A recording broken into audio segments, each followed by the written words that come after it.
अध्यक्ष महोदय, 6 मिनिटे माझा जो प्रश्न मी एकदाच विचारतोय, परत काय उभं राहणार नाही। पार तापी नर्मदा हा आंतरराज्य प्रकल्प रद्द करून घेतल्यामुळं नारपार खोऱ्यातील शिल्लक 4.67 टीएमसी आणि LI3 LI4 चे जे काही 2-3 टीएमसी पाणी असेल ते आणि नार गिरणा नदी जोड प्रकल्पाला लागणार नाही असे उरलेले असं सर्व पाणी एकत्रित करून पार गोदावरी हा एकात्मिक नदी जोड प्रकल्प राबवले जाणार आहे का? याचं कारण असं आहे अध्यक्ष महोदय, हे सगळं पाणी शेवटी जे आहे दिंडोरी, चांदवड, नांदगाव, येवला एवढं सगळं करून पुढे वैजापूर आणि गंगापूर पर्यंत जाणारे मराठवाड्याला, म्हणजे आपल्याला पाणी जे मराठवाड्यात न्यायचं आहे त्यासाठी असलेला जो बोगदा जो आहे हा 11 किलोमीटरचा तयार आहे। 160 किलोमीटरचा कालवा तयार आहे, त्याला कॉन्क्रिटायझेशन पण झालेलं आहे। त्यामुळे सगळं पाणी आपल्याला मराठवाड्यात नेता येईल आणि म्हणून या योजनेचा सविस्तर प्रकल्प अहवाल करण्याची जबाबदारी कोणावर सोपवली आहे? डीपीआर SLTAC ला कधी सादर होईल आणि पायरपाडा आणि गुगुळ प्रवाह वळण योजनाचे पाणी पुणेगाव धरणात आणले जाणार आहे काय? अध्यक्ष महोदय, सन्माननीय ज्येष्ठ सदस्य भुजबळ साहेबांनी प्रश्न विचारला आहे। त्यामध्ये पार गोदावरी नदीजोड प्रकल्पाच्या सुरुवातीला त्या कामाला सुरुवातीला मान्यता देण्यात आली, परंतु त्यामध्ये पाण्याची तूट उपलब्ध झाल्यानंतर त्याने जो प्रश्न या ठिकाणी मांडलेला आहे की पार तापी नर्मदा प्रकल्प जो आहे तो आता रद्द झाल्यामुळे त्यातून काही जे पाणी उपलब्ध होणार आहे, मग तो नारपार आहे, औरंगा आहे, अंबिका आहे, अशा 3 खोऱ्यातलं पाणी अध्यक्ष महोदय या निमित्तानं उपलब्ध होणार आहे।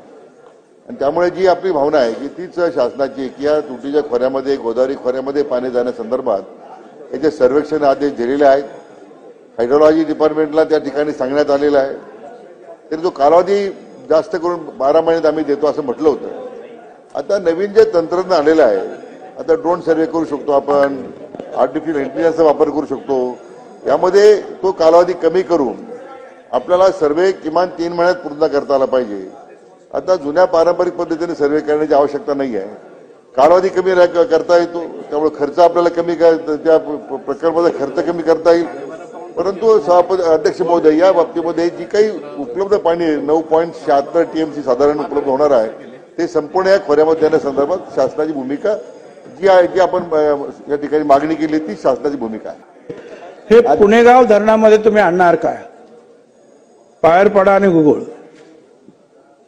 अध्यक्ष महोदय, एकूण 30 वळण योजना प्रस्तावित आहे, त्यातल्या 14 योजना तर पूर्ण झालेल्या आहेत, 8 योजनेचं काम सुरू आहे। आपण जी या ठिकाणी जी मागणी केलेली आहे की जे गुगळ म्हणून प्रवाही योजनेचं जे दिंडोरी तालुक्याच्या दृष्टीने आहे, तर या सगळ्या त्याचा एकत्रितच विचार ह्या 30 वळण योजनेमध्ये केलेला आहे आणि आपण जी मागणी केलेली त्याप्रमाणे ती कार्यवाही करण्यात येत आहे।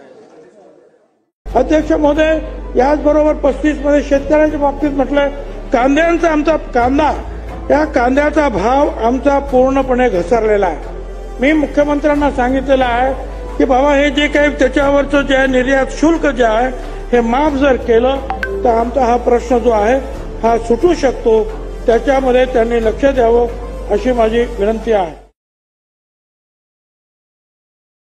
अध्यक्ष महोदय, मागच्या काही महिन्यातील त्या राज्यातील काही घटनांनी जे आहे, खरं तर हा अख्खा संपूर्ण महाराष्ट्र हादरवून गेलेला आहे। यंत्रांचा, तंत्राचा, मंत्राचा हा महाराष्ट्र आपण म्हणतो, संतांचा हा महाराष्ट्र, ज्ञानेश्वरापासून तुकारामापर्यंत सगळे, छत्रपती पासून तर संभाजी महाराजांचे आपण गोडवे गातो आणि त्यांनी कसं राज्य केलं आपण सांगतो, तो आपला हा महाराष्ट्र। महात्मा फुल्यांपासून तर महर्षी कर्वे असतील, भाऊराव पाटलांपर्यंत सगळे अनेक किती अहिल्याबाई होळकर वगैरे, त्यांचा हा महाराष्ट्र। संत तुकाराम म्हणतात, विष्णुमय जग वैष्णवाचा धर्म, भेदाभेद भ्रमा मंगळ, भेदाभेद असू नये। ज्ञानेश्वर म्हणतात, अवघे विश्वची माझे घर, पण या महाराष्ट्राला अध्यक्ष महोदय कुणाची तरी द्रष्ट लागले. गेल्या काही महिन्यातले काही जी प्रकरणे आहेत, ते बीडचं प्रकरण, देशमुख चित्र पाहावत नाही, खरंच आहे, त्याचा आपण सगळ्यांनी निषेध केला. ही काही कडक शिक्षा व्हायला पाहिजे, ती झालीच पाहिजे. असं ऐकत नाही की त्यांनी कुणी त्याचा निषेध केला नाही, असं झालं नाही, करायलाच पाहिजे.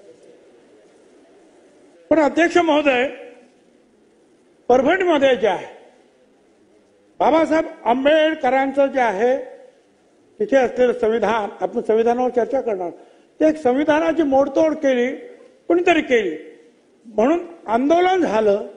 त्याच्यामध्ये ज्याला पकडण्यात आलं, सूर्यवंशी नावाचा आपला ग्रस्त जो आहे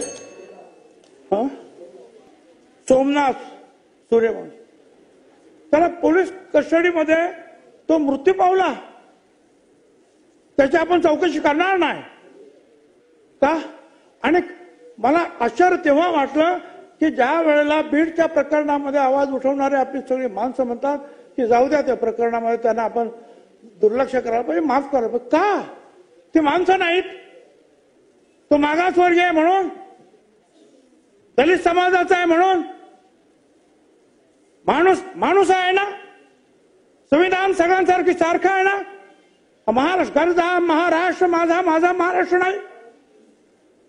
मग दलित समाजाचा जर कुणाला जर अत्याचार झाला असेल तर आपण त्याच्यावर कारवाई नाही करणार. अध्यक्ष महोदय, पुढची गोष्ट, लातूरला असंच काहीतरी मुला मुलींचं प्रेम प्रकरण असेल. माऊली सोट नावाचा एक धनगर समाजाचा मुलगा, अध्यक्ष महोदय, त्याची नखं काढण्यात आली, मृत्यू झाला. आपण कोणी बोलणार नाही, मागासवर्गीयाचा आहे, दलित समाजाचा म्हणून. अध्यक्ष महोदय, महाराष्ट्रात चाललाय कुठे? अध्यक्ष महोदय, अध्यक्ष महोदय, आणखीन एक प्रकरण परवाच्या दिवशी आणखी जालनामध्ये, अध्यक्ष महोदय, हा कैलास बोराडे, हा अनवा भोकरदांचा, तो असं म्हणतात की तो शिवमंदिरात गेला. तू का गेला म्हणून कोण म्हणतात त्याची जमिनीवरून काय होतं, काही असेल. अरे शिवमंदिर, धनगराचा तो माणूस, प्रत्यक्ष अहिल्याबाई होळकर शिवपिंड हातात घेऊन आपण दाखवतो आहोत. त्या अहिल्याबाई होळकरांनी अख्ख्या देशामध्ये सगळीकडे घाट बांधले, मंदिरं बांधली. त्या समाजाचा, धनगर समाजाचा हा माणूस, त्याला ज्या पद्धतीनं, अध्यक्ष महोदय, आपण मी पाहिला चित्रपट, माझ्याबरोबर संपूर्ण कुटुंब होतं, पाहू शकलो नाही. अनेक लोक जे आहेत आमचे रडत सगळे बाहेर पडले. अध्यक्ष, अक्षित त्याप्रमाणेच कोळशे पेटवून, कोळशाची धग, त्याच्यामध्ये पलिते, आणि त्या पलित्याने जे आहे अध्यक्ष महोदय, ह्या बोराडे काय याला एवढे चटके दिले, त्याचे मांस बाहेर आले. त्याच्या गुदद्वारामध्ये त्या गरमची सळी जी आहे ती घुसवण्यात आली. धनगराचा माणूस आहे, आपण बोलायचं नाही. कोण करणार याचा निषेध? कुठे चाललो आम्ही? अध्यक्ष महोदय, हे सगळे फोटो पहा, सगळे फोटो पहा. अध्यक्ष महोदय, हे सगळे मी अध्यक्ष महोदयांना कळवलं, मी मुख्यमंत्र्यांना कळवलं. मला पोलिसांना दोष द्यायचा नाही, मला सरकारला दोष द्यायचा नाही.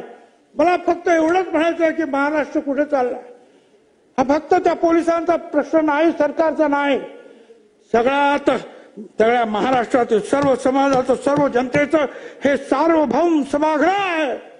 अध्यक्ष महोदय, सभागृहाच्या अध्यक्षाचा आपल्या सगळ्यांचा हा प्रश्न आहे. या महाराष्ट्रामध्ये एवढं क्रौर्य कुठून आलाय? काय याच्या पाठीमागे कुठल्या शक्ती आहेत? याचा कधी विचार करणार आहात की नाही? आम्ही एकमेकावर आरोप करणार आहोत, आम्ही प्रश्नाची उत्तर देणार, बस निघून जाणार. आमचं एवढंच काम आहे. संपूर्ण महाराष्ट्राचा गोर गरीब प्रत्येक जण या सभागृहाकडे डोळे लावून पाहतो की आम्हाला पण न्याय मिळेल. पण प्रश्न न्यायाचा तोही नंतर पाहू. पोलीस नंतर काय करतील, कोर्ट नंतर काय करतील नंतर, पण हे का होतं हे आपण थांबवणार नाही. अध्यक्ष महोदय, माझी विनंती आहे, या सभागृहाचे जे अध्यक्ष आहेत त्यांनी पुढाकार घ्यावा. या समाजातील जे प्रमुख जे आहेत, काही नेते असतील, सर्व पक्षाचे नेते असतील, अध्यक्ष महोदय, काही पत्रकार असतील, काही लेखक असतील, काही विद्वान मंडळी असतील, यांना बोलवा, सगळ्यांनी एकत्र बसा. अध्यक्ष महोदय, हा राजकारणाचा विषय नाही, हा एकमेकांवर टीका करण्याचा विषय नाही. हा विषय या महाराष्ट्रातलं क्रौर्य जे आहे, कशा रीतीनं आपण थांबवणार आहोत,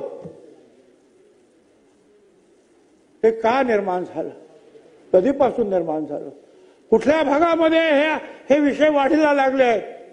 अध्यक्ष महोदय, आपण औरंगजेबाचा निषेध केला, करायलाच पाहिजे, का ज्या पद्धतीनं त्यांनी त्या गरम सळ्यांनी जे आहे महाराजांचे, संभाजी महाराजांचे डोळे फोडले, अंगावर चटके दिले. पण हा औरंगजेबीपणा या महाराष्ट्रात परत कसा काय आला? बरं, हा एकच माणूस असेल का? कोळसे जमवणारे, ते कोळसे पेटवणारे, त्या माणसाला मारणारे, त्याला पालतो पाडणारे, त्याला परत चटके देणारे किती लोक असतील, ते सगळे बघत बसले. ही जी प्रवृत्ती जी आहे, ही महाराष्ट्राची संस्कृती नाही अध्यक्ष महोदय. म्हणून माझी विनंती आहे, केवळ सरकार, केवळ पोलीस, केवळ एसपी यांना दोष देऊन नाही चालणार. महाराष्ट्रातली आपली संस्कृती संतांची भूमी आहे, त्याला पुन्हा एकदा ज्या विकास तर करायलाच पाहिजे. अमर्त्य सेन यांनी सुद्धा सांगितलं, त्या विकासाला मानवी चेहरा पाहिजे. पण तो माणूस आज जर जनावरासारखा मारला जात असेल तर विकास कोणासाठी करायचा आहे? आणि म्हणून अध्यक्ष महोदय, माझी आपल्याला विनंती आहे, प्रत्यक्ष अध्यक्ष महोदयाने याच्यामध्ये लक्ष घातलं पाहिजे. या राज्यातील काही ज्येष्ठ श्रेष्ठ नेत्यांना, काही वर्तमानपत्रातील काय असतील उत्तम विचार करणारे, परंतु अध्यक्ष महोदयाने महाराष्ट्रातल्या तमाम ह्या लोकांना एकत्र घेऊन हे क्रौर्य कसं संपुष्टात येईल आणि हे जे चटके देणं काय आणि काय करणं, आणि त्या देशमुख असेल, तो माऊली सोट असेल, हा बोराडे असेल, आणखीन कोणी असेल, तो सुमोज काय सूर्यवंशी असेल, हे प्रकार जे आहेत या राज्याला बिलकुल शोभत नाही, एवढंच मला सांगायचं आहे. आणि त्यासाठी या सभागृहाच्या अध्यक्षाने पुढाकार घ्यावा.